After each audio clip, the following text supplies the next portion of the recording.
तो pre board exam 2024-25 class 12 subject English का ये पेपर है और इंग्लिश में पास होना बड़ा सरल है। एक कमज़ोर से कमज़ोर लड़का भी इसमें पास हो सकता है। बस आपको समझना है तरीका कि किस तरह से हम काम करेंगे। तो चलिए यहाँ पर देखते हैं, 3 घंटे का पेपर है, 80 नंबर का पेपर आएगा और 20 नंबर का प्रोजेक्ट होता है। तो पेपर का पैटर्न देखते हैं। सबसे पहले यहाँ पर रीडिंग सेक्शन है। रीडिंग सेक्शन में एक पैसेज दिया रहता है। ये पैसेज कम से कम 300 शब्दों का होगा। तो एक बड़ा पैसेज होता है और इसमें 10 क्वेश्चन होते हैं और हर क्वेश्चन का जो मार्किंग होता है वो 1 नंबर का होता है। आप इसमें टाइम दीजिए, इसको 10-15 मिनट पहले पढ़िए और पढ़ने के बाद समझने की कोशिश करिए और इसके बाद इसका आंसर करना है, क्योंकि यदि थोड़ा बहुत भी गड़बड़ होगा तो फिर आंसर भी गलत हो जाएगा। तो चलिए यहाँ पर हम सीधे आंसर में पहुँचते हैं, क्वेश्चन आंसर में। तो यहाँ पर देख लेते हैं, यहाँ पर हमारे पास ये पहला क्वेश्चन है, what was the king's major flaw. तो वहाँ पर किंग का मेजर फॉल्ट क्या था, फ्लॉ क्या था। अब इस चीज़ को हमको ढूंढना है। तो इसको ढूंढने के लिए आपको ध्यान रखना है कि आंसर का भी कुछ पार्ट मिलना चाहिए और क्वेश्चन का भी कुछ पार्ट मिलना चाहिए। तो समझ जाना चाहिए कि वही सेंटेंस उसका आंसर होगा। और कभी कभी ऐसा है कि हमको अपने से समझ के फिर आंसर देना पड़ता है। कई बार जो है क्वेश्चन और आंसर मैच नहीं करते हैं, तो फिर उसका सेंस लेना पड़ता है, फिर हमको ये समझ में आता है। तो चलिए देखते हैं, पैराग्राफ में ढूंढते हैं ये पैराग्राफ में कहाँ है।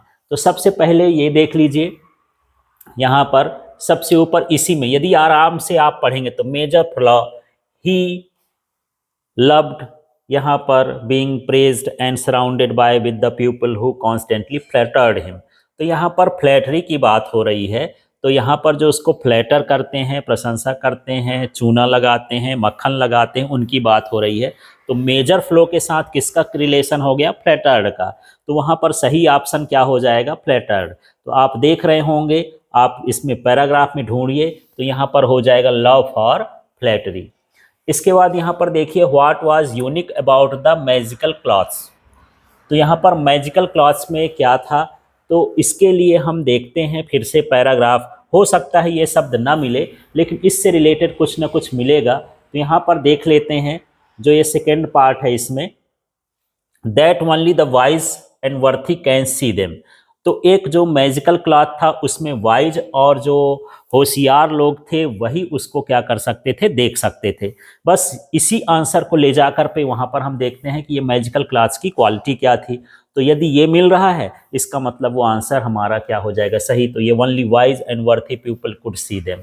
तो इस तरह से हमको प्रश्न भी देखना है, आंसर भी देखना है, दोनों को मिलाना है और उसको ग्राफ, उसमें पैराग्राफ में जाकर के हमको देखना है। तुक्का लगाने की कोशिश नहीं करना है।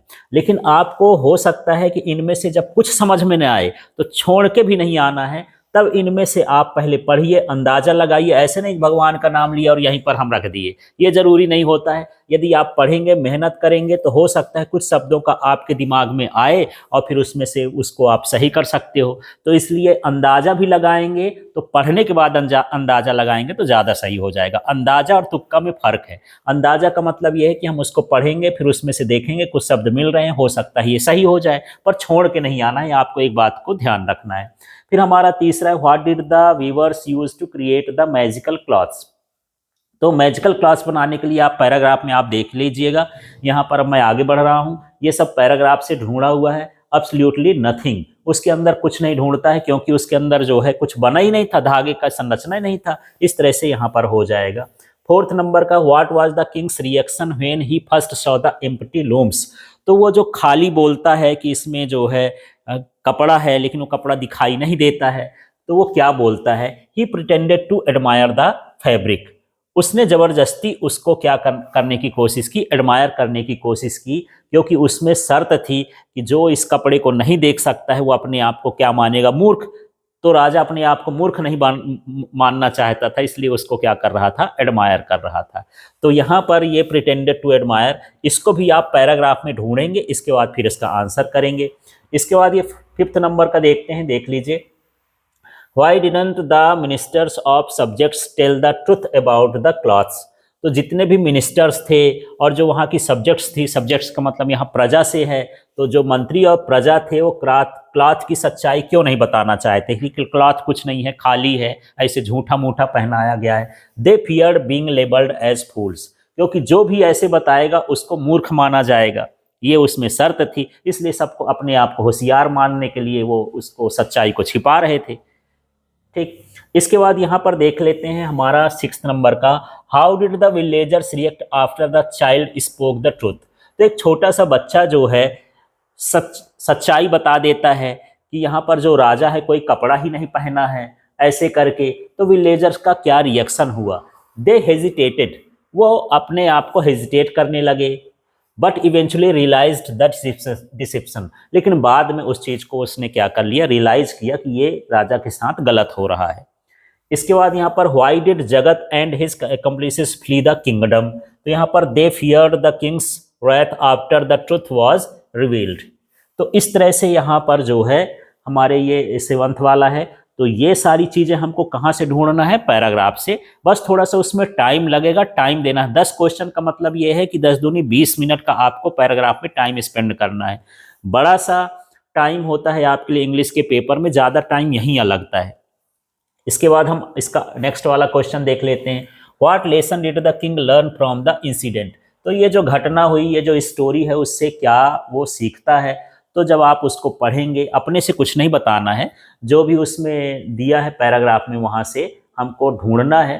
To seek honest advisers and value truth, तो जो है ईमानदार एडवाइजर, सलाहकार होना चाहिए, और वो समझा कि सत्य की सच्चाई क्या होती है। ये सारी चीज़ें उसी स्टोरी से पता चलती हैं। अब 9th number, what is the meaning of the word deception as it relates to the weavers action. अब जैसे ये वाला जब मीनिंग पूछेगा, एंटोनिम पूछेगा, सिनोनिम पूछेगा, नाउन पूछेगा, प्रोनाउन, जो ग्रामेटिकल वाला पोर्शन होता है वो आपके वोकैबुलरी पर डिपेंड करता है कि आप कितना शब्दावली जानते हो। तो यहाँ पर देख लेते हैं इसका मतलब क्या है, डिसऑनेस्ट ट्रिकरी। तो इस तरह से डिसेप्शन का मतलब ये होता है। फिर ये 10th में चले जाते हैं, what does unparalleled mean in the line your wisdom and greatest are the unparalleled. अब यहाँ अनपैरेलल्ड की मीनिंग है। अब आपको मीनिंग ढूंढना है, तो वो भी पैराग्राफ से नहीं मिलेगी, लेकिन उसको पढ़ के और यदि सेंटेंस समझ में आता है तो आप अंदाजा लगा सकते हो। तो अनपैरेलल का मतलब है यूनिक एंड अनमैच्ड। तो इस तरह से यहाँ पर हमको देखना है। तो जितने भी इसमें 10 क्वेश्चन हैं, 10 क्वेश्चन में 2 क्वेश्चन ऐसे आएंगे जो वोकैबुलरी पर रहेंगे, कहीं नाउन पूछेगा, सिनोनाइम पूछेगा, सिमिलर मीनिंग पूछेगा, इस तरह से। और जो 8 क्वेश्चन है वो किससे आएंगे? आपके पैराग्राफ से। तो आपको छोड़ के नहीं आया, बने तो ठीक है, और नहीं बने तो एक बार पढ़िए, अंदाजा लगाइए, तब फिर इसमें क्या करिए, टिक करिए। इस तरह से आपको आंसर देना है। चलिए नेक्स्ट वाला क्वेश्चन देखते हैं।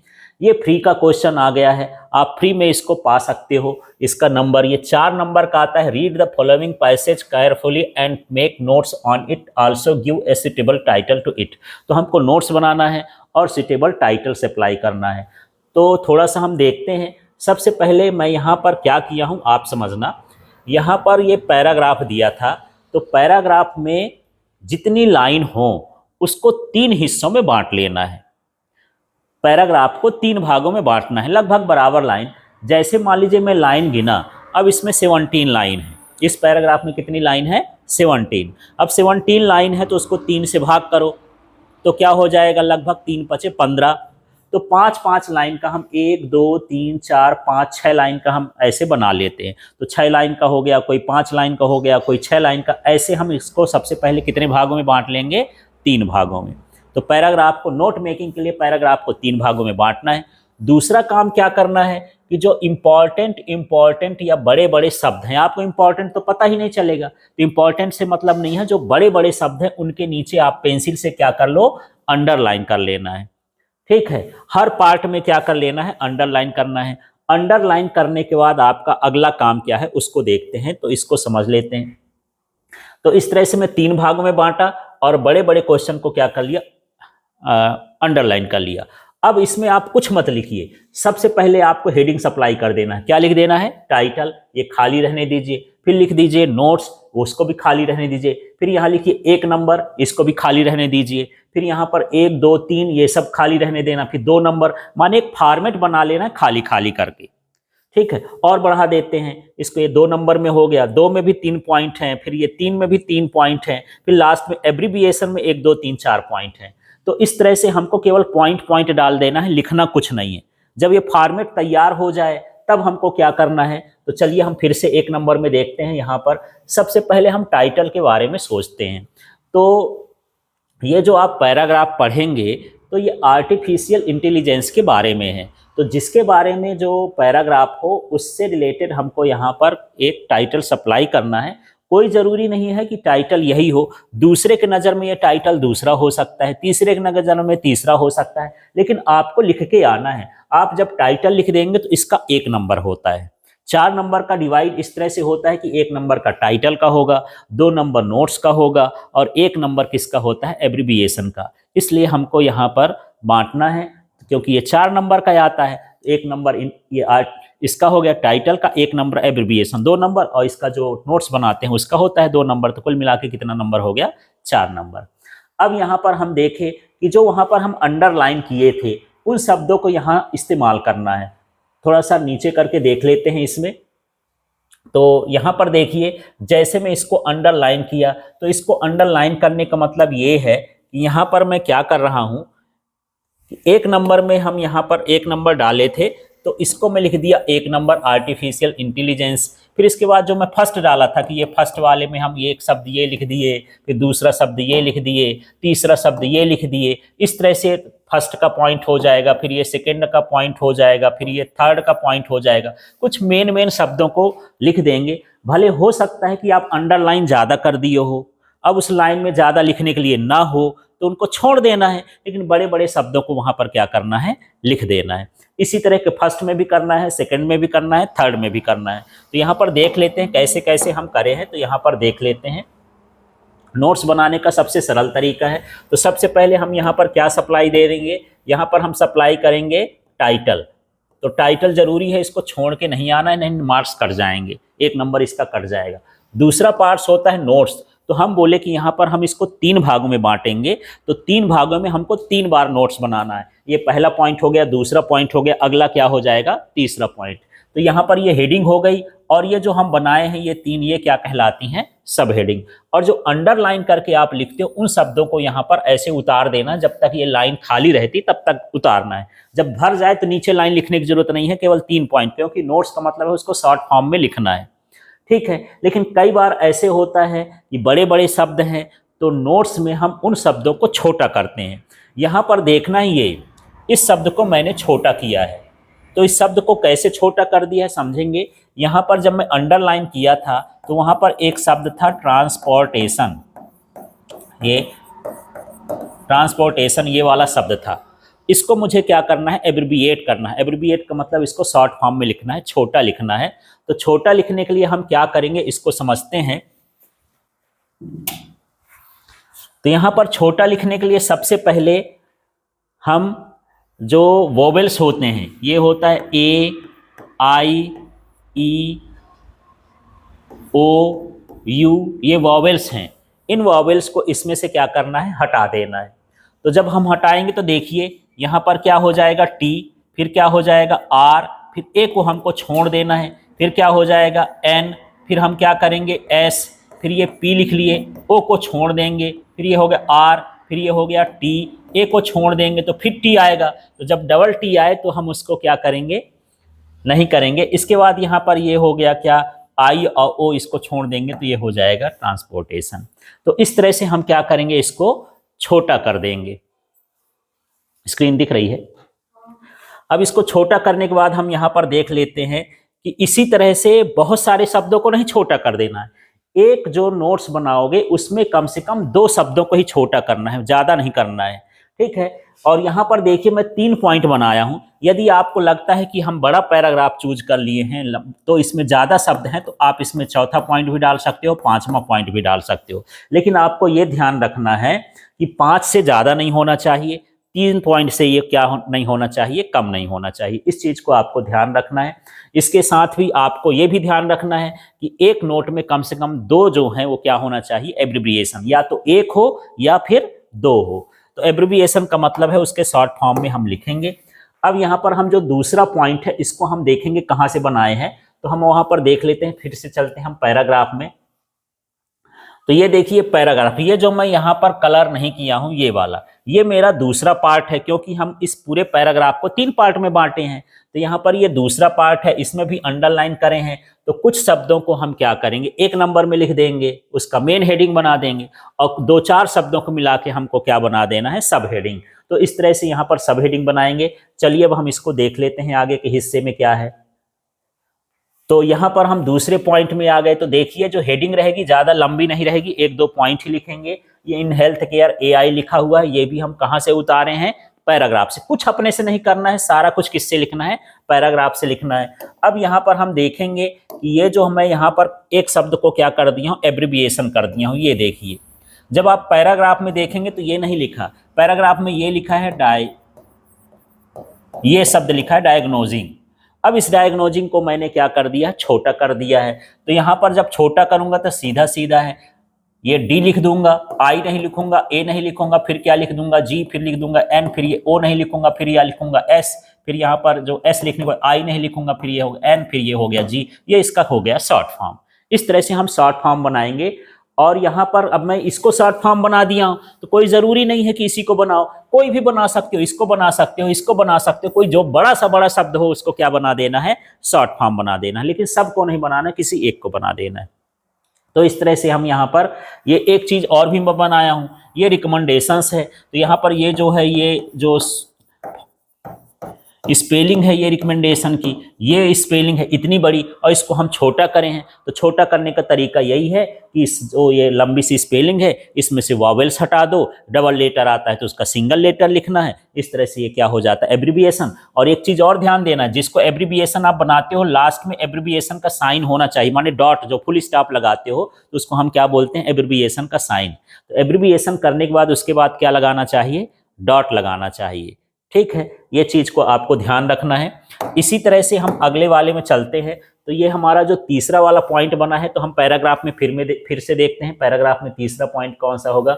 ये वाला हिस्सा जो हमारा ये वाला है, इसमें भी हम बहुत सारे शब्दों को अंडरलाइन किए हैं।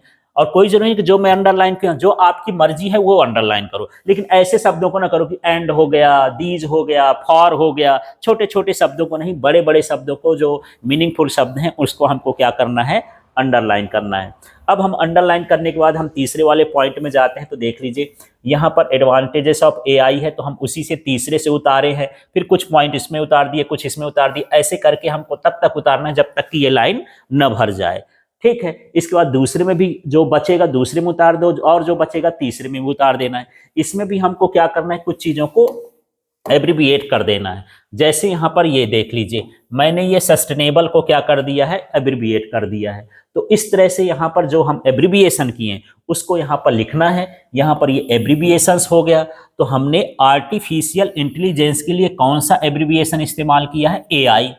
तो यहाँ पर पूरी स्पेलिंग लिखना है, वहां पर शॉर्ट स्पेलिंग लिख देना है। और कोई जरूरी नहीं है कि इधर ही पूरी स्पेलिंग लिखो, यदि आप इधर शॉर्ट लिख देते हो तो उधर भी क्या लिख सकते हो। बड़ी आपको बताना है कि कौन से शब्दों को आपने जो है एब्रिविएट किया है। तो जैसे ये ट्रांसपोर्टेशन था, इसको हमने शॉर्ट में ये लिखा है तो शॉर्ट वाला इधर लिख दिए। फिर ये डायग्नोसिंग है तो इसको हम शॉर्ट में ये लिखे हैं तो ये लिख दिए। फिर ये आर्टिफिशियल जनरल इंटेलिजेंस है, इसको हमने एजीआई लिख दिया है क्योंकि उसमें ही दिया था, तो उसको एजीआई लिख दिए। फिर यहाँ पर सस्टेनेबल है तो यहाँ पर ये सस्टेनेबल को शॉर्ट फॉर्म में कर दिया, बस। तो इस तरह से आपको नोट मेकिंग करना है। तो फ्री का नंबर है, इसको बिल्कुल छोड़ के नहीं आना है, अच्छे से तैयारी करके यहाँ पर जाना है। ठीक है, तो इस तरह से ध्यान रखना है। लेकिन कुछ चीज़ों के एब्रिविएशन स्टैंडर्ड होते हैं, उनके एब्रिविएशन को हम वैसे लिखेंगे। जैसे गवर्नमेंट का लिए हमारे पास यदि गवर्नमेंट की स्पेलिंग है तो ये लिख दिए, इंपॉर्टेंट के लिए आईएमपी लिख दिए। तो जो स्टैंडर्ड होते हैं उनके लिए हम अपने से एब्रिविएशन न बनाए, जैसा चलता आ रहा है वैसा हम एब्रिविएशन यहाँ पर बनाएंगे। तो इस तरह से हमको क्या करना है, नोट मेकिंग करना है, ये ध्यान रखना है। अब देखिए दूसरा वाला भी जो है जबरदस्त क्वेश्चन है, इसको भी समझते हैं। तो यहाँ पर ये है क्वेश्चन, तो यहाँ पर मैं एक क्वेश्चन बोल देता हूँ। ये हो गया, you have lost your important documents while travelling in a local bus, draft an advertisement suitable to be given in the local body. तो इस तरह से बड़ा सिंपल सा क्वेश्चन है, ये भी छोड़ के नहीं आना है। किसी भी एक कमजोर से कमजोर जिससे अंग्रेजी नहीं भी आती होगी वो भी इसको कर लेगा। तो कैसे कर लेगा, इसी शब्द का हम इस्तेमाल करते हैं। जैसे यू है तो यू का मैंने क्या लिख दिया है, आई। फिर ये हैव है तो मैंने क्या लिख दिया, हैव। फिर ये लॉस्ट है तो ये लिख दिया लॉस्ट। और योर का क्या कर दिया, माई। अब माई के साथ यहाँ पर हम जोड़ दिए कि भाई ये हम जो घुमाए हैं उसमें क्या है, इंपॉर्टेंट डॉक्यूमेंट्स हैं। तो डॉक्यूमेंट्स तो जनरली बैग में होंगे या फाइल में होंगे, तो यहाँ लिख दिए माई बैग कंटेनिंग। और नहीं भी आता है तो इंपॉर्टेंट डॉक्यूमेंट्स भर लिख देना, उसी का तो उतारना यहाँ है, बैग कंटेनिंग इंपॉर्टेंट डॉक्यूमेंट्स। अब इंपॉर्टेंट डॉक्यूमेंट्स में क्या होता है यार, कोई स्टूडेंट होगा तो उसके पास आधार कार्ड होगा, एटीएम कार्ड होगा, 10th रोल की मार्कशीट होगी, कास्ट सर्टिफिकेट होगा। इस तरह से यहाँ पर हम कुछ चीजों का नाम लिख देंगे जो इंपॉर्टेंट डॉक्यूमेंट होते हैं।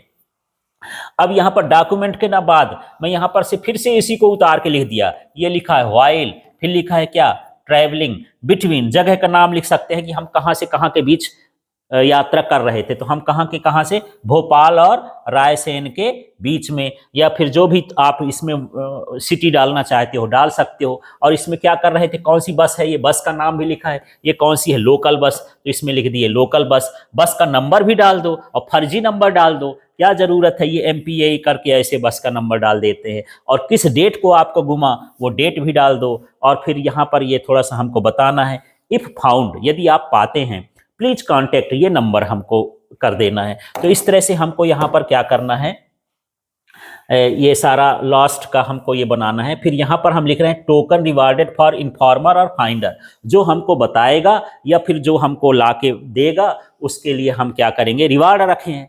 और जब आप इसको लिखोगे तो आपको समझना कि ये इतना बड़ा पेज है, उस पेज के आप तीसरे हिस्से में एक बॉक्स बनाओगे, इधर भी छोड़ देना है, इधर भी छोड़ देना है, और एक छोटा सा बॉक्स बनाना है, क्योंकि आपको इसको न्यूज़पेपर में देना है। तो न्यूज़पेपर का स्पेस की वैल्यू होती है, यदि स्पेस ज़्यादा लेंगे तो एडवर्टाइजमेंट का पैसा ज़्यादा लगेगा, इसलिए स्पेस को कैसा रखना होता है, छोटा। तो आपको ये लॉस्ट एंड फाउंड का तो हम बनाना है, लेकिन आपको ये भी ध्यान रखना है कि यहाँ पर स्पेस जो है ज़्यादा ना हो, छोटे स्पेस में ये सारी चीज़ को लिखना है। और ज़्यादा डिटेल भी नहीं करना है कि हम ज़्यादा लिख देंगे और आप लोग की आदत हो गई है कि हम वहाँ से क्या करते हैं, पैराग्राफ से उतार दिए, इसको उतार दिए, इसके भरने से नंबर नहीं मिलेगा। आप प्रोसेस समझो, तरीका समझो, फॉर्मेट समझो, सारा कुछ ये सरल हो जाएगा। इस तरह से आपको ये करना है, ठीक है। अब यहाँ पर हम देख लेते हैं अगला ही क्वेश्चन है, you are the secretary of the society for prevention of cruelty to animals, prepare an attractive poster appealing the people to be kind to animals. तो यहाँ पर हमको पोस्टर डिजाइन करना है। तो पोस्टर वही है जिसमें हम कुछ शब्द लिख दें, कुछ चित्र बना दें और उसके बारे में मैसेज डाल दें, वो क्या कहलाता है, चित्र। तो सबसे पहले यहाँ पर चित्र या पोस्टर समझते हैं। तो पहले हमको वहाँ पर टॉपिक लेना पड़ता है कि यहाँ पर पोस्टर किसके बारे में है। थोड़ा सा और ऊपर जाने देते हैं तो पूरा आ जाएगा। तो सबसे पहले जब पोस्टर बनाएंगे तो एक बड़ा सा पेज लेंगे, ये इसी का उल्टा हो गया। जब हम न्यूज़पेपर में एडवर्टाइजमेंट देते हैं तो पार्ट कैसा हम लेते हैं, छोटा सा, और इसमें हम कौन सा पार्ट लेंगे, बड़ा सा लेंगे। बढ़िया फुल पेज में इसको बनाइए, और फुल पेज में बनाने के बाद यहाँ पर जिस टॉपिक पर हमको क्या बनाना है, पोस्टर, उस टॉपिक को यहाँ पर हमको बड़े बड़े शब्दों में बढ़िया डिजाइन से लिखना है। पोस्टर डिजाइन से लिखने का मतलब ये अट्रैक्टिव होना चाहिए, लोग देखें तो उसको मजा आए कि हाँ यार ये हम अच्छा बनाए। तो हमारा जो टॉपिक था वो क्या था, don't be cruel to animals. तो देखो इस तरह से डिजाइन में लिखा है, लेकिन आपको इसको पेन एंड से इस्तेमाल नहीं करना है। यदि आप चाहते हो कि हम पेन से बनाएं, हमसे ड्राइंग अच्छे से आती है तभी पेन का इस्तेमाल करना, तो आप ब्लैक पेन से बना सकते हो, लेकिन यहाँ पर चित्र जरूर होना चाहिए। कई बार पोस्टर में आप क्या करते हो, लिख भर दिए, लिखने से काम नहीं चलेगा, उस पोस्टर में चित्र भी होना चाहिए, उससे रिलेटेड एक चित्र होना चाहिए, तभी वो पोस्टर क्या होता है, अट्रैक्टिव होता है। जैसे अब आ गया ब्लड डोनेशन। अब ब्लड डोनेशन के बारे में लिख देंगे, वो पोस्टर अच्छा नहीं है, उसके साथ आप ब्लड का डोनेट करने वाला सिस्टम एक चित्र बना दो तो वो अच्छा हो जाता है। तो हर पोस्टर में जिसके बारे में भी हो, उस पोस्टर में क्या होना चाहिए, चित्र होना चाहिए। यदि बम ब्लास्ट का आता है कि हमको इसको अवेयर करना है, तो बम ब्लास्ट से रिलेटेड उसमें क्या होना चाहिए, चित्र होना चाहिए। तो जनरली बम ब्लास्ट का है, ये एनिमल्स वाला है, या प्लांटेशन ड्राइव का है, इस तरह के पोस्टर आते रहते हैं, तो उनको उसमें से शब्द भी लिखना है और चित्र भी बनाना है। तो यहाँ देखिए, don't be cruel to animals, बढ़िया डिजाइन से लिखना है, पूरा बॉक्स बनाना है, चारों तरफ से डिजाइन अच्छी होनी चाहिए, लेकिन इतना टाइम नहीं लगाना है कि इसके चक्कर में दूसरा प्रश्न भी छूट जाए। आपको 5-7 मिनट के अंदर इसको तैयार कर देना है। अब यहाँ पर देख लेते हैं, यदि आपको ये शब्द आ रहे हैं तो ठीक हैं, और न आए तो ये भी लिखने की जरूरत नहीं है। They have equal rights to live ये एनिमल्स के जो राइट्स होते हैं उनको भी जीने का अधिकार है। Treat animals with kindness and responsibility. तो यहाँ पर ये कुछ कोटेशंस लिखे हैं कि एनिमल्स को हम दया के साथ देखें, जिम्मेदारी के साथ उनकी सेवा करें, उनके साथ रहें। दे आल्सो हेल्प अस, वो हमारी भी मदद करते हैं। They give us many products, ये हमको बहुत सारी चीज़ें भी देते हैं। Prevent them from the road accidents, उनको रोड एक्सीडेंट से बताना है। तो यहाँ पर मैं ये चित्र बना दे हूँ सिंपल सा कि यहाँ पर एक एनिमल है और यहाँ पर एक ये जो है व्हीकल है, इससे एक्सीडेंट हो सकता है, तो इस एक्सीडेंट से मुझे क्या करना है, उसको बचाना है। तो उसको मैसेज करके यहाँ पर चित्र बना सकते हो। आप चाहो तो एक पूरा का पूरा जंगल बना करके भी इसमें क्या कर सकते हो, ऐसे पेड़ बना दो, कुछ जंगल बना दो, एनिमल्स बना दो और उन चित्रों को यहाँ पर क्या कर सकते हो, दर्शा सकते हो।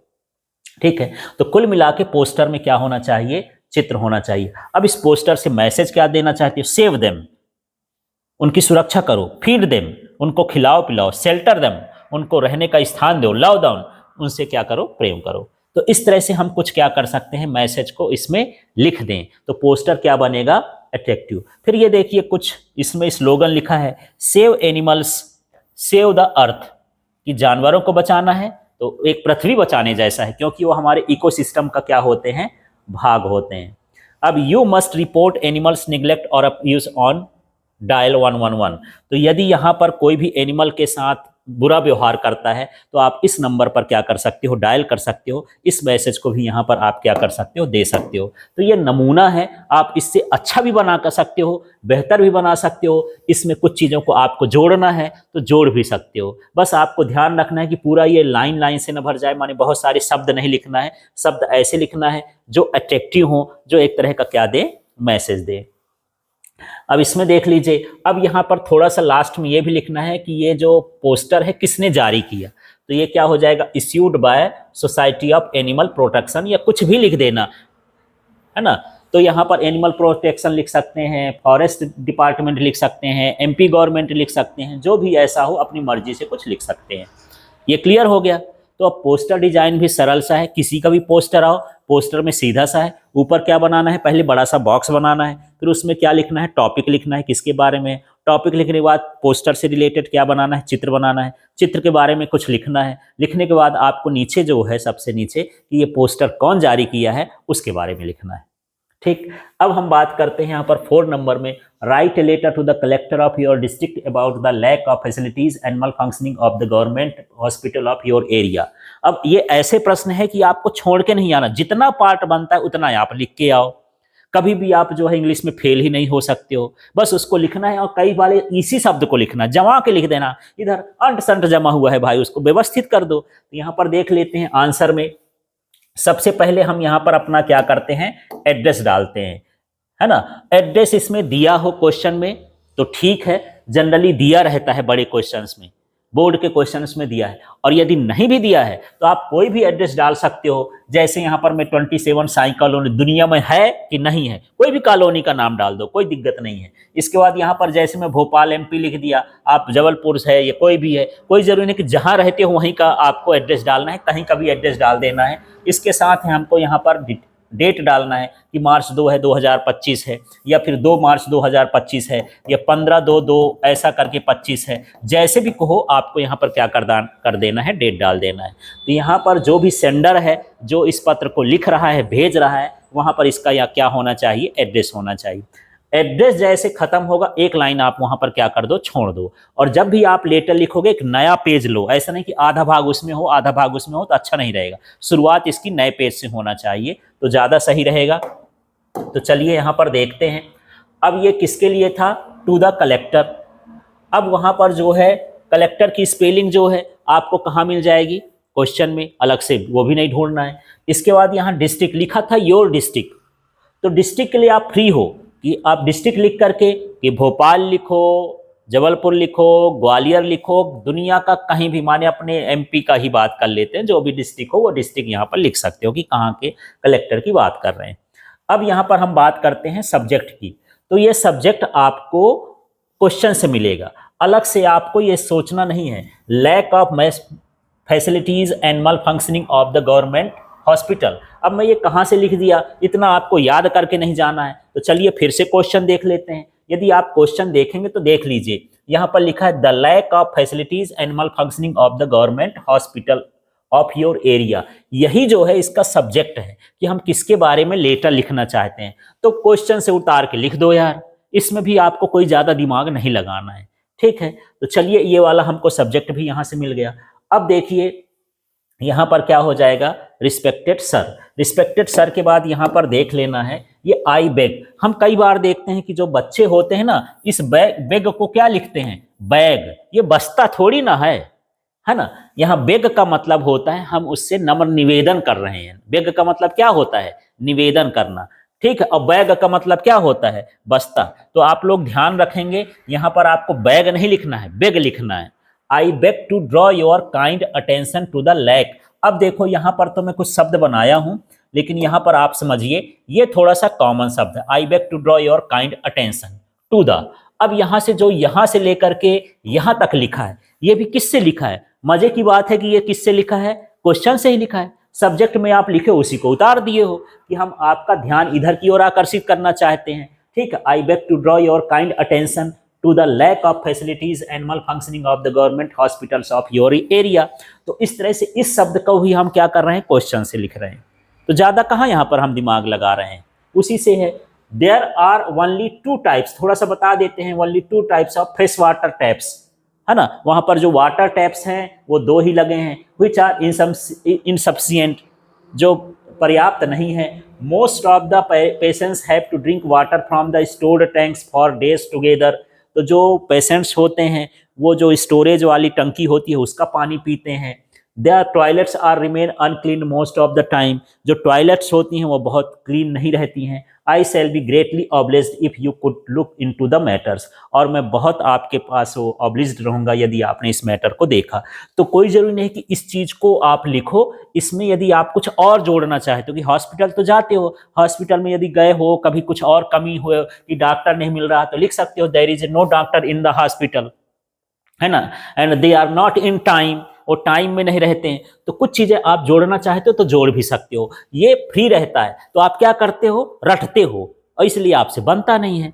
तो अपने शब्द बनाने की कोशिश करो, जब हॉस्पिटल का है तो उसके बारे में सोचो, और वही सारा मिल करके जो है इस लेटर का क्या बनाता है, एप्लीकेशन का बॉडी बना देता है। तो बॉडी बनाने के लिए कुछ चीज़ों को यहाँ पर जोड़ना पड़ेगा, और जब आपसे बिल्कुल नहीं आए, रट सकते हो तो रटो फिर, लेकिन इसको छोड़ के नहीं आना है, कुछ ना कुछ आपको लिख के आना। बहुत सारी चीज़ें क्वेश्चन में रहती हैं, ठीक है। इसके बाद यहाँ पर जब ये बॉडी कंप्लीट हो जाती है तो आगे अब हम देखते हैं इसका कि अगला हिस्सा क्या है यहाँ पर। तो देखिए यहाँ पर थैंकिंग यू इन एंटीसिपेशन। यदि आपको ये शब्द एंटीसिपेशन याद नहीं आ रहा ना, बिल्कुल मत लिखो, आप सीधे ये लिख दो थैंकिंग यू, ठीक। इतना लिखने के बाद योर्स फेथफुली, और इतना लिखने के बाद यहाँ पर आप नाम लिख सकते हो, XYZ लिख सकते हो। हालांकि क्वेश्चन में नाम दिया रहता है, यदि नाम ना दिया रहे तो आप XYZ लिख देना, या किसी और का भी नाम लिख सकते हो, अपना भी नाम लिख सकते हो, पर रोल नंबर अलाउ नहीं है, रोल नंबर वगैरह नहीं लिखा जाता है आजकल, ठीक है। अब मैं ये दूसरा वाला क्वेश्चन इसलिए नहीं बताया कि जनरली लोग एप्लीकेशन ही तैयार करते हैं, तो इस वाले लेटर को छोड़ देते हैं। अब देखिए बहुत इंपॉर्टेंट चीज हो गई यहाँ पर, ये जो हमको लिखना है, और ऊपर यहाँ पर देख लेते हैं। हाँ जी, ये हमारा क्वेश्चन नंबर 5 है, इसको समझना है।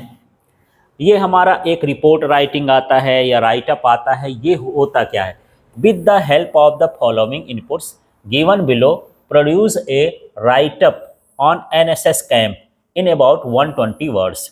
और 120 वर्ड्स का मतलब ये होता है कि आप कम से कम 15 लाइन लिखें, 15 से 12 लाइन आपको लिखना पड़ेगा, तब ये पूरा हो जाएगा, क्योंकि एक लाइन में 6 से लेकर के 10 तक शब्द आते हैं। तो यदि आप 10 शब्द ही मान रहे हैं कि एक लाइन में 10 आ रहे हैं, तो आप समझ लीजिए कि ये 12 लाइन में 120 हो जाएंगे। तो 12 से 15 लाइन तक आपको इसका राइटअप करना है। अब राइटअप कैसे करना है, अंग्रेजी तो आती नहीं है, तो कैसे बनेगा। तो यहाँ पर ये कुछ पॉइंट दिए हैं। तो ये NSS camp in Rampur village, 100 volunteers, planting of trees और cleaning of drains, adult literacy and classes. इस तरह से ये पॉइंट दिए हैं।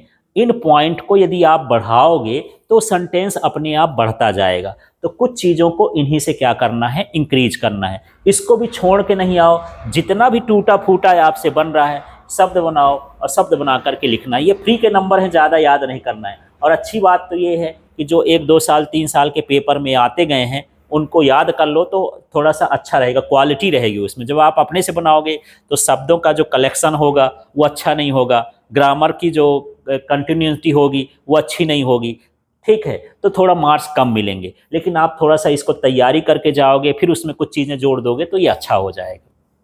तो चलिए अब इसमें देखते हैं कैसे बनाते हैं। तो यहाँ पर थोड़ा सा आगे देखते हैं, ये देखिए, हाँ, ये हमारे पास एनएसएस कैंप, ये हमारा हेडिंग हो जाएगा, टॉपिक हो जाएगा। अब इस टॉपिक को हमको क्या करना है, डिटेल करना है। डिटेल किस आधार पर करना है, जो हमारे पर वहाँ पर राइटअप वाले पॉइंट दिए थे उससे हमको करना है। तो देख लीजिए, द एनएसएस यूनिट ऑफ, यहाँ पर गवर्नमेंट सीएमराइज हायर सेकेंडरी स्कूल।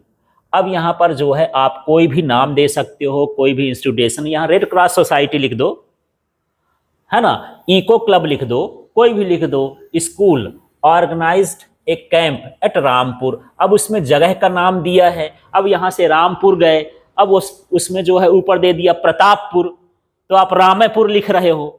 तो आपको ये भी ध्यान देना है कि भैया जो पॉइंट दिया है उसमें रामपुर है तो रामेपुर लिखना है जगह का नाम, और ना दिया हो तो अपनी मर्जी से कोई नाम, तब तो फ्री हो।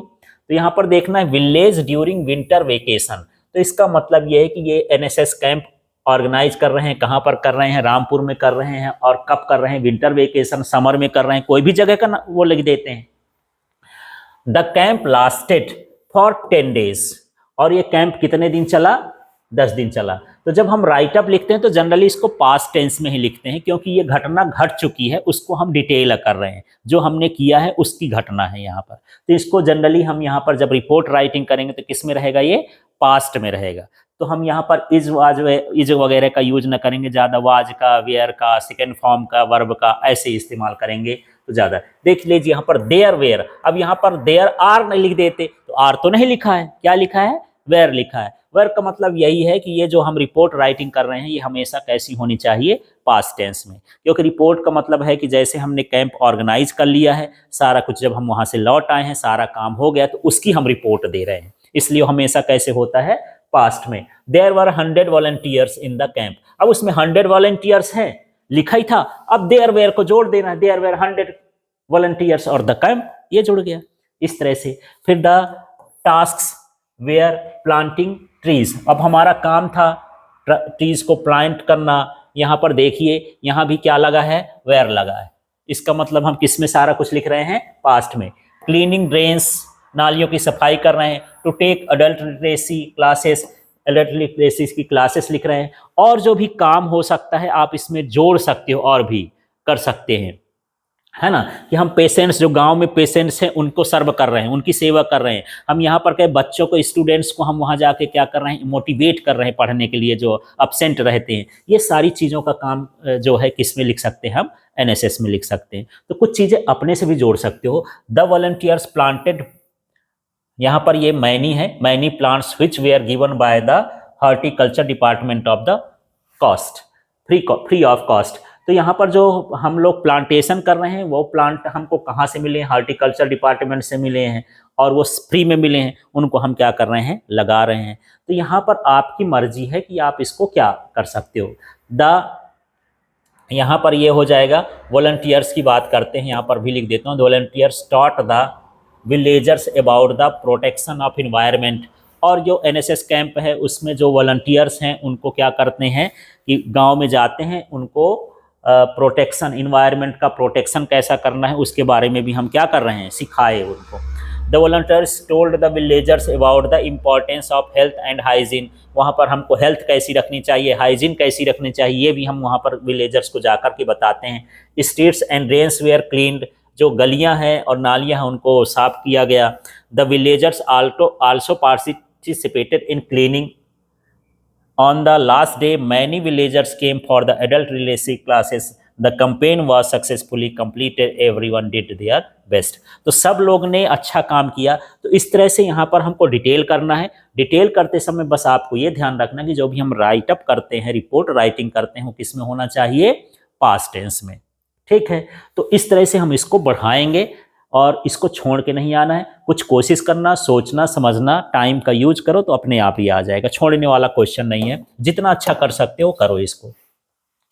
इसके बाद यहाँ पर अगला क्वेश्चन है राइट ए पैराग्राफ। तो देखिए आपका ऑप्शनल है यहाँ पर कि कुछ टॉपिक्स में या तो वहाँ पर आप राइट अप लिख सकते थे या यहाँ पर हम क्या लिख सकते हैं, पैराग्राफ। तो इसमें बहुत सारे पैराग्राफ हैं, यहाँ ऑनलाइन एजुकेशन का है, पावर प्लेस इन डेमोक्रेसी है, value of games and sports है, कोई भी एक लिख सकते हो। और कई बार ऐसा होता है कि आपको पता है गेम्स और स्पोर्ट्स का ऐसे, ठीक है, और आ गया क्या लिखने के लिए यहाँ पर आपको पैराग्राफ। तो बिल्कुल मत घबराइए, यदि ऐसे है तो हम उसमें आउटलाइन लिखते हैं, हेडिंग लिखते हैं, वो आउटलाइन हेडिंग सब हटा करके उनको इकट्ठा कर दो, वो क्या बन जाएगा, पैराग्राफ बन जाएगा। तो यहाँ पर मुझे तो लगता है कि आप जो है पैराग्राफ याद ना करो, value of games and sports है जैसे, तो इसका क्या याद करो, ऐसे। तो ऐसे भी बनेगा और पैराग्राफ भी बनेगा, क्योंकि जब पैराग्राफ लिखेंगे तो आप जो है उसके टॉपिक्स को, हेडिंग्स को, आउटलाइंस को क्या करेंगे, हटा देंगे। तो चलिए अब इसको देखते हैं। यहाँ पर वैल्यू ऑफ गेम्स है, थोड़ा यहाँ पर देखते हैं। तो देखो वैल्यू ऑफ गेम्स में कुछ मैं लिख दिया हूँ, बाकी आप बहुत सारी बुकों में देख सकते हैं। तो छोटे छोटे शब्दों को बनाइए। दे आर वेरी नेसेसरी, मतलब ये गेम्स खेलना नेसेसरी है। They provide us the best exercise to the body, हमारे बॉडी को बेस्ट एक्सरसाइज देते हैं। तो इस तरह से छोटे छोटे जो है लाइंस बनाना। Thus the whole body becomes active, पूरी बॉडी एक्टिव हो जाती है। Physical exercise is very useful for the digestion, digestion के लिए एक्सरसाइज जरूरी होती है। तो बिल्कुल मैं छोटे छोटे लाइंस बनाया हूं, उन्हीं को आपको क्या करना है, लर्न कर लेना है। अब ये देखो, in this way they not only refresh our mind but also improve our digestion, fill the lungs with pure air, they make the students more active and healthy, they teach students the value of discipline, वो discipline भी सिखाते हैं। they are an important means of recreation, और नई चीज़ों को हमको recreate करने का मोटिवेशन देते हैं। after their studies during the day students require some rest and recreation in the evening, तो उनको रेस्ट भी लेना चाहिए और रिक्रिएशन भी करना चाहिए। They are the most suitable recreation for the students. They refresh them and enable them to regain their lost energy. तो एनर्जी जब हम रेस्ट कर लेते हैं सारा कुछ करने के बाद, तो हमको एनर्जी वापस मिल जाती है। They develop the spirit of sportsman, और ये एक स्पोर्ट्समैन की स्पिरिट को क्या करता है, दर्शाता है। Players play with the team country, it must be only unite the whole country but also unite the whole world. The players of the one country go to the play another country, they stay there for 3 or 4 months, thus the friendly terms are developed between two countries. तो इस तरह से यहाँ पर दोस्ताना विचार भी आ जाता है ना। तो ये सारी चीज़ें हमको लिखना है कि हमको बुक वर्म नहीं बनना है, किताबी कीड़ा नहीं बनना है। खेल कूद भी खेलना चाहिए, तो हमारे शरीर के लिए, हमारा दिमाग, हमारा शरीर, हमारा सब कुछ क्या होता है, स्वस्थ होता है। इसलिए खेल कूद हमारे जीवन का एक पार्ट होना चाहिए। तो ये सारा कुछ जो हम मिला करके लिखेंगे तो वो क्या कहलाएगा, एक तरह का पैराग्राफ बन जाएगा। तो इस तरह से हमको यहाँ पर पैराग्राफ को डिटेल करना है, बाकी आप अपने तरीके से भी लिख सकते हैं। तो इसको भी छोड़ के नहीं आना है, बिल्कुल। अब हम आते हैं ग्रामर पोर्शन में। तो ग्रामर पोर्शन में ये फिल इन द ब्लैंक्स है। तो यहाँ पर देखते हैं, I sing better when I was younger. तो यहाँ पर वॉज लगा है, और जब हम कैपेबिलिटी की बात करते हैं, जब हम मॉडल्स पढ़े हैं, मॉडल्स का अलग से वीडियो बना है, उसको आप देखेंगे।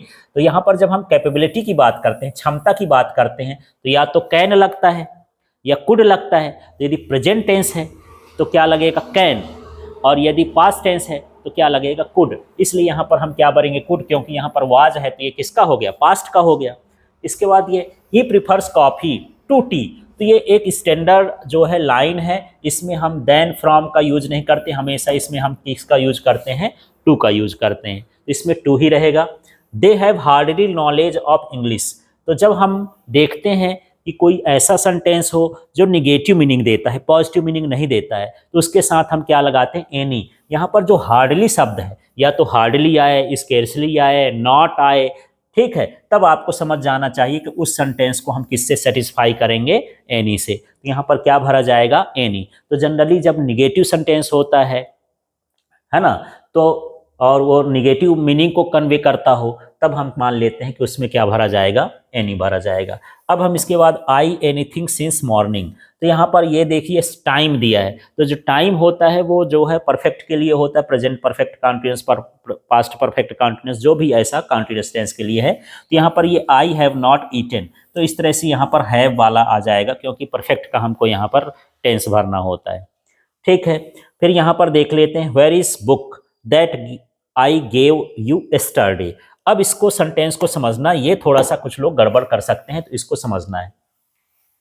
तो चलिए यहां पर देखते हैं कि यहां पर लिखा है where is book that I gave you yesterday. तो यहां पर कोई स्पेशल बुक की बात हो रही जिसको हमने कल दिया था। तो जब हमारे लिए कोई चीज़ स्पेशल हो जाती है या एक बार उसका जिक्र हम कर लेते हैं, तब उसके साथ क्या लगता है, दा लगता है। यदि यहाँ पर ये सेंटेंस ना होता तब हम यहाँ पर क्या लगाते, ए लगाते। लेकिन इस सेंटेंस के साथ क्या लगेगा, दा, क्योंकि वहाँ ने बुक को क्या कर दिया, स्पेशल बना दिया। तो कोई चीज़ जब स्पेशल होती है, स्पेसिफिक हो जाती है, तब हम क्या भरते हैं, द भरते हैं। तो इसका सही आंसर क्या हो जाएगा, द हो जाएगा। इसके बाद हम छठवां देखते हैं, ही वर्क हार्ड ही फेल्ड। दो, यहां पर ये दो हो जाएगा, दो ही वर्क हार्ड ही फेल्ड। इस तरह से यहां पर हम भरेंगे। अब आपको समझना है कि यार इसको छोड़ के आने लायक नहीं है, चाहे बने चाहे न बने। बढ़िया है, ऑप्शन दिया है, कोई ना कोई ऑप्शन तो लगा ही के आ जाओगे, लिख के आ जाना है। इस तरह से कोई ना कोई आपको इसमें ऑप्शन चूज करके आना है, खाली छोड़ के नहीं आना, चाहे वो बने चाहे न बने। दूसरी बात ये ध्यान रखना है, यहाँ पर ये 6 पॉइंट दिए हैं और आपको करने के लिए क्या दिया है, 5। आप 6 में 6 करके आओ, जो उसको सही लगेगा। यदि कोई गलत होगा तब भी उसको गलत को छोड़ करके जो सही होगा उसका नंबर काउंट कर लिया जाएगा। तो ये ध्यान रखना है। चलिए अब हम पहाड़ की बात करते हैं, जो आपका बहुत बिगड़ता है, हमेशा बिगड़ता है। और वो जो बिगड़ने वाली चीज़ है वो क्या है, यहाँ पर डू एज डायरेक्टेड। तो डू एज डायरेक्टेड देखिए, इसमें भी करने के लिए कितना बोलता है, 5 और दिया होगा 7। आपको पूरे के पूरे डू एज डायरेक्टेड करके आना है। तो चलिए देखते हैं, बने चाहे न बने आप ट्राई करो, कोशिश करने में हो सकता है काश सही भी हो जाए। तो यहाँ पर लिखा he did not study well he failed, और हम इसमें यूज क्या करना है, सो। तो बड़ा सरल सा है, यहाँ पर ये हटाना है, सो लगा देना, ये स्मॉल लेटर में हो जाएगा। तो क्या बना, he did not study well. यहाँ तक मैं पूरा उतार दिया, यहाँ पर सो लगा दिया और दूसरा सेंटेंस का लिखा दिया ही फेल्ड। इस तरह से ये सेंटेंस बन गया। अब यहाँ पर देखना, a dog bit my friend. ठीक है, तो अब यहाँ पर इसको क्या पूछा है, निगेटिव। तो जब किसी सेंटेंस में सहायक क्रिया ना दिया हो तो आपको फिर विचार करना है कि या तो डू लगेगा, या फिर क्या लगेगा, डज लगेगा, या फिर क्या लगेगा, डिड लगेगा। ठीक, इनमें जो सेंटेंस होते हैं सिंपल पास्ट है और सिंपल प्रेजेंट है, तो सिंपल प्रेजेंट में सहायक क्रिया ये होती हैं, इन्हीं से निगेटिव बनता है, इन्हीं से क्या बनता है, इंट्रोगेटिव बनता है। अब इसमें सोचना है कि डू कब लगेगा, डज कब लगेगा, डिड कब लगेगा। तो आपको समझ लेना है, ये बिट है और ये डॉग है, तो डॉग सिंगुलर है। क्या इसमें यस लगा है, नहीं लगा है। यस नहीं लगा मतलब डज का काम भी खत्म हो गया। फिर यदि एस नहीं लगा तो देखो कि आप ये क्या फर्स्ट फॉर्म है, ये फर्स्ट फॉर्म भी नहीं होता। फर्स्ट फॉर्म क्या होता है, बाइट होता है, और बाइट का सेकेंड फॉर्म क्या होता है, बिट होता है ना। तो ये डू का भी काम खत्म हो गया। अब क्या बचा, डिड। तो यहां पर जब हम इसको चेंज करेंगे ये बनेगा ए डॉग। अब यहां पर ये हो जाएगा डिड नॉट, और हमेशा डिड के साथ वर्ब का फर्स्ट फॉर्म होता है। हो सकता है कई लड़के ई लगाना भूल गए हों, है ना। तो यहाँ पर बिट का क्या हो जाएगा, बाइट। बाइट जो है फर्स्ट फॉर्म है और बिट जो है सेकेंड फॉर्म है। डिड के साथ हमेशा क्या लगता है, फर्स्ट फॉर्म लगता है। तो हम इसमें डिड नॉट लगाएंगे और साथ में ये इसका फर्स्ट फॉर्म, बिट का फर्स्ट फॉर्म क्या लिख देंगे, बाइट लिख देंगे। इसके बाद यहाँ पर देखते हैं, as soon as the sun rises I wake up. तो यहाँ पर हमको एज सून एज जब हटाना आता है तो यहाँ पर देख लीजिए, ये हमको नो सूनर लगाना होता है। अब नो सूनर के साथ भी या तो डू लगता है, या डज लगता है, या डिड लगता है। ठीक है, तो कब डू लगेगा, कब डज लगेगा, कब डिड लगेगा, क्वेश्चन देखो, माने उसका वर्ब देखो, वर्ब से पता चलेगा। यदि देखना वर्ब के साथ अलग से, वर्ब के साथ अलग से यस ईएस जुड़ा हो, इसका मतलब नो सूनर के बाद क्या लगेगा, डज। यदि एस ईएस नहीं लगा, फर्स्ट फॉर्म है, तब क्या लगेगा, डू। और यदि ये सेकेंड फॉर्म है तब क्या लगेगा, डिड। और इनके साथ हमेशा वर्ब का कौन सा फॉर्म लगता है, फर्स्ट फॉर्म। तो देखिए मेरे पास यहाँ पर राइज है और राइज में क्या लगा है, एस। तो हम क्या बोलेंगे, ये एज सून एज को हटाना है, उसकी जगह में क्या लगा दिया, नो सूनर। फिर यहाँ पर हम क्या लगाए हैं, डज। अभी मैं बोला कि नो सूनर के बाद या तो डू लगाना है या डज लगाना है, क्या लगेगा, डिड। तो यहाँ पर क्या लगा, डज। और इसके बाद द सन। अब यहाँ पर देखिए सन के बाद ये जो ये वाला है, जब भी डज लग गया मानी इससे एस भी हट जाएगा। तो आपको ध्यान रखना है, ये राइज के साथ राइजेस नहीं होगा, ये क्या हो जाएगा, rise. Then I wake up. तो इस तरह से यहाँ पर हमको यहाँ किसका, नो सूनर का यूज करना है। अब हम आगे के हिस्से में चलते हैं यहाँ।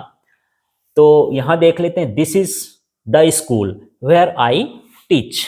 अब यहाँ पर हमको क्लॉज, अंडरलाइन क्लॉज बताना है कि जिस अंडरलाइन किए हैं यहाँ पर कौन सा क्लॉज है। तो ये जगह का बताता है, ये एक तरह का कैसा हो गया, एडजेक्टिव क्लॉज हो गया, है ना। यहाँ पर हमको वेयर वेयर आइडेंटिफाई कर लेना, वेयर कैसा कहलाया, एडजेक्टिव क्लॉज। फिर देखो, I am sure of it he will come today. अब हम इसको कॉम्प्लेक्स सेंटेंस में बदलेंगे और उसमें हम यूज क्या करेंगे, नाउन क्लॉज का। तो नाउन क्लॉज में यहाँ पर यदि कोई पर्सन होता तो हु लगाते, पर्सन नहीं तो क्या लिख देंगे, दैट। आई एम श्योर, अब यहाँ से जो है ये जब हम इसको बदलेंगे तो ऑफ इट हटेगा, यहाँ दैट लग जाएगा, है ना। यहाँ पर क्या करना है, ऑफ इट हटा के क्या लगाना है, दैट। अब बाकी सारा चीज उतार दो तो क्या हो जाएगा, I am sure that he will come today.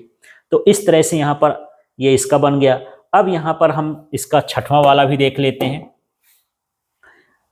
तो इसको आगे देख लेते हैं, सिक्स्थ वाला इसको समझते हैं। करना था 5 लेकिन आप पूरे के पूरे 6 करिए। तो इसमें they were too slow to win the race. अब ये भयानक वाला क्वेश्चन है लेकिन लोग इसको बहुत सरल समझते हैं। वो ऐसा समझते हैं कि यार हम इसमें किसका यूज करना है, सो, यहाँ लिख दिए सो और यहाँ लिख दिए दैट और बना के चले आए। भैया ये वाला क्या है आपका, गलत है। इस तरह से आपको नहीं बनाना है। आपको क्या ध्यान रखना है, समझना। मैं ये पूरा सेंटेंस यहाँ पर उतार रहा हूँ, देख लीजिए नीचे लिखा है आंसर में, दे भी लिख दिए, यहाँ पर क्या लिख दिए, वेयर भी लिख दिए, यहाँ टू है, टू की जगह पर हम क्या लिखे हैं, सो। फिर यहाँ पर स्लो भी लिख दिए और ये इस टू की जगह हमको क्या लिखना है, दैट ही कैन नॉट या कुड नॉट। कब लगाना है कैन और कब लगाना है विन। तो दैट ही कुड नॉट, यहां पर नॉट भी लगेगा, नॉट विन द रेस। अब देखिए यदि यहां पर ये प्रेजेंट में होता तो हम क्या लगाते, कैन नॉट, और यदि पास्ट में है तो क्या लगाएंगे, कुड नॉट। अब इसको देख लेंगे कैसा है, ये वेयर लगा है, ये किसका है, पास्ट का है, इसलिए यहां पर that he could not win the race. इस तरह से इसका जो है ये बनेगा। क्लियर हो गया। और यदि यहां पर आर होता तो यहां पर क्या लगता, that he can not win the race. इस तरह से आपको बनाना है, ठीक है।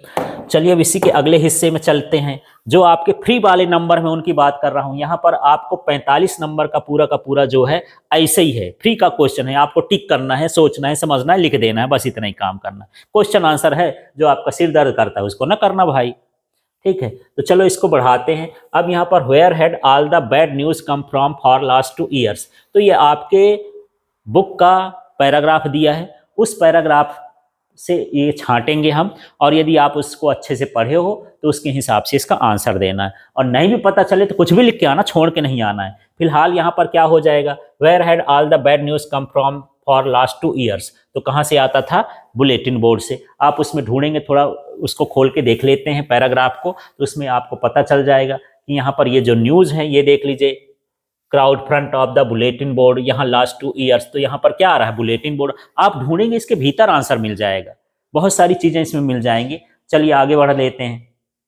फिर यहाँ पर what did the black Smith से टू द फ्रेंच। फ्रेंच को ब्लैक स्मिथ ने क्या किया, फिर से देख लेते हैं पैराग्राफ। तो आप देख लीजिए, उसने called after me don't go so fast. बस यही यहाँ पर हमारा आंसर हो जाएगा कि ये डोंट गो फास्ट। फिर ये है what has M Hamel's little garden been referred. तो इसके गार्डन को हम क्या कहते थे, हिज स्कूल कहते थे। फिर यहाँ पर which of this means apprentice. तो यहाँ पर अप्रेंटिस का मतलब एमेट्योर है, तो इस तरह से यहाँ पर हमको लिख देंगे। अब यहाँ पर हमारा जो अगला है, what is the motive of the black Smith watch. तो उसका मोटिव क्या था, फ्रेंच को रिडिक्यूल करना, उसका मजाक उड़ाना। तो यहाँ पर ये वाला ऑप्शन क्या हो जाएगा, सही हो जाएगा। इसके बाद यहाँ पर हम अगला करते हैं, ये देख लेते हैं। नाउ मैं read the following extracts and answer the questions. अब वो जो पिछला एक्सट्रैक्ट था वो प्रोज का था, अब ये वाला किसका हो गया, पोएट्री का। तो पोएट्री के भीतर ही हम देख लेंगे। चलिए इसको देखते हैं आगे बढ़ा करके। तो यहाँ पर देख लेते हैं, the above extract has been taken from. तो आप जब तक पोयम नहीं पढ़ेंगे तब आपको पता नहीं चलेगा कि ये कहाँ से लिया गया है। तो आपको पोयम का नाम याद होना चाहिए और उसके पोएट का नाम होना चाहिए, और उसको कुछ लाइन पढ़ लो तब ना पता चलेगा कि ये किस पोयम की लाइन है और इसका पोएट कौन है। ये अधिकतर पूछता रहता है। तो यहाँ पर ये जो है ये क्या है, ये आंट जेनिफर्स टाइगर। तो इस तरह से यहाँ पर इसका ये उसके पोयम का नाम हो जाएगा। फिर यहाँ पर हु विल गो prancing, तो यह किस में हो जाएगा, टाइगर्स में हो जाएगा। फिर द वर्ड टेरिफाइड मीन्स, अब ये आप ढूंढेंगे तो उसमें मिलेगा भी नहीं, यहाँ पर उसका मीनिंग पूछ रहा है तो उसका मतलब क्या होता है, फ्राइटेंड। अब यहाँ पर देख लीजिए बी वाला पार्ट है, ये भी किससे लिया गया है, प्रोज से। अब इसको हम देख लेते हैं। तो यहाँ पर who was the injured man, injured man कौन था, अमेरिकन। आप यदि पैराग्राफ खोलेंगे तो आपको तुरंत ही मिल जाएगा, इसके भीतर पहले ढूंढना है, the injured man was an American. तो इस तरह से आप इसके अंदर ढूंढिए, कुछ चीजें उसमें से ही मिल जाएंगी। ठीक है, ऐसे हर चीज में आपको तुक्का अंदाजा नहीं सेट करना है, उसको पढ़ो, देखो, समझो, सब कुछ मिलेगा। हाउ डिड द मैन, तो मैन जो है किसके कारण मरा था, तो शायद गन इसमें लग गई थी, है ना। तो यहाँ पर क्या हो जाएगा, ये सही ऑप्शन क्या हो जाएगा, बाय द गन। तो यहाँ पर मैं एक बार लिख देता हूँ, यहाँ पर जो है ये किसके लिए है, ये हमारे पास है ये गन। ठीक है, तो यहाँ पर how did the man injured get injured, तो वो बाय द गन था। फिर हु वाज सराव, सराव कौन था, एक तरह का एक डॉक्टर था, सर्जन था। तो यहाँ सर्जन लिखा होता, डॉक्टर होता। यदि आप सेंटेंस पढ़ेंगे तो उसमें सर्जन लिखा है, डॉक्टर नहीं लिखा है, तो आपको समझना चाहिए कि डॉक्टर ही सर्जन होता है। ठीक है, इसलिए यहाँ पर वो इसमें ढूंढेंगे, यदि सर्जन लिखा है तो उसकी मीनिंग समझ लेंगे। The face of the injured man indicated, तो उसका फेस जो है क्या बताता था, that he was in pen, वो बहुत दर्द में था। इस तरह से यहाँ पर जो है ये ऐसे प्रश्न है जिनमें आपको ज्यादा मेहनत नहीं करना है, थोड़ा थोड़ा मेहनत करना है, सारा कुछ बड़ी आसानी से हो जाएगा। इसके बाद से 32 नंबर का क्या आता है, क्वेश्चन आंसर। वो भी क्वेश्चन आंसर कैसा आएगा कि जो है 5 क्वेश्चन जो आएंगे 10 नंबर के, वो 2-2 नंबर के रहेंगे, आपके मेन बुक से, टेक्स्ट बुक से रहेंगे। फिर जो है 4 नंबर का जो क्वेश्चन है वो आपका जो है सप्लीमेंट्री बुक से रहेगा। फिर जो 4 नंबर के 2-2 क्वेश्चन रहेंगे, 2-2 नंबर वाले, वो पोयम से रहेंगे। फिर एक 3 नंबर का क्वेश्चन आएगा प्रोज से, एक आएगा 3 नंबर का पोइट्री से, और एक आएगा 3 नंबर का सप्लीमेंट्री बुक से। बस इतनी तैयारी करना है, लेकिन बहुत सारे क्वेश्चन हैं। कुछ क्वेश्चन को जो है आप अच्छे से क्या करो, याद कर लो। और जब आप अंग्रेजी में तभी अच्छी स्कोरिंग कर सकते हो जब आप इसमें से क्वेश्चन आंसर याद करोगे। जब तक आपको क्वेश्चन आंसर अच्छे से तैयार नहीं होंगे, अच्छे नंबर नहीं आएंगे। जो ये मैं बताया ये 45 नंबर के आसपास का है। ठीक है, 45 क्या, ये लगभग 48 नंबर का है। 80 नंबर का पेपर होना है, 80 नंबर में 32 नंबर का क्वेश्चन आंसर, और जो भी ये क्वेश्चन आंसर छोटे मोटे यहाँ सब मिला के कितना हो गया, 48 नंबर का। 48 नंबर में ये सोचिए कि आप बहुत गलती करते हैं, कुछ भी है, तब भी आप 30 नंबर बड़े आराम से निकाल सकते हैं। तो जिसको यही डर लग रहा है कि अंग्रेजी में कैसे पास होंगे, वो तो 30 नंबर में पास ही हो जाएंगे। Okay, thank you.